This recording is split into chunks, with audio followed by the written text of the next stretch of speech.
In this video, I'm going to review how to enchant the ultimate utility weapon to streamline your gameplay in Oblivion Remastered. By utility weapon, I mean a weapon that becomes a Swiss Army knife, removing the need for additional auxiliary weapons like Umbra. You'll then be able to steamroll your way through the game, one or two-shotting just about every enemy in your path, and simultaneously refilling Azura star in the process. To do that, we're going to need 4 mandatory spells, along with 2 optional ones to further push what your weapon will be able to do. 4 mandatory spells necessary for a great utility weapon are weakness to magic, weakness to element, like frost, element damage, like frost damage, and soul trap. You can really use whichever elemental damage you prefer here, but frost seems to be one of the best overall, as not only are all of the enemies found within Oblivion gates weak to frost, but it does a great job against any other enemies, as frost effect will slow them down temporarily, making them a bit more manageable. Weakness to magic will further amplify weakness to element, which will result in the elemental damage being multiplied compared to its base damage. This will apply a huge overall damage boost to your weapon for every attack. Note that you'll want to ensure weakness to element has at least a 3-second duration so that the effect will remain by the time your next attack lands. Lastly, by adding a 2-second soul trap to the weapon, you'll avoid the need to carry around Umbra or any additional soul trap weapon. Using your mainline weapon to deplete almost all of an enemy's health bar, and then having to switch to the soul trap weapon for the last strike annoyed me 20 years ago and annoyed me again in the remaster, until I realized I can just apply soul trap to my primary and vastly simplified things outright.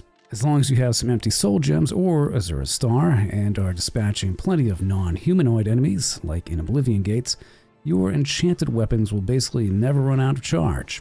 Also note you should hotkey Azura star so you can quickly recharge the weapon without having to go through additional menus. As for the optional spells, I suggest selecting 2 of these 3 significant ones which can be applied to further boost the performance of the weapon: Drain Health, Absorb Health, and Damage Health.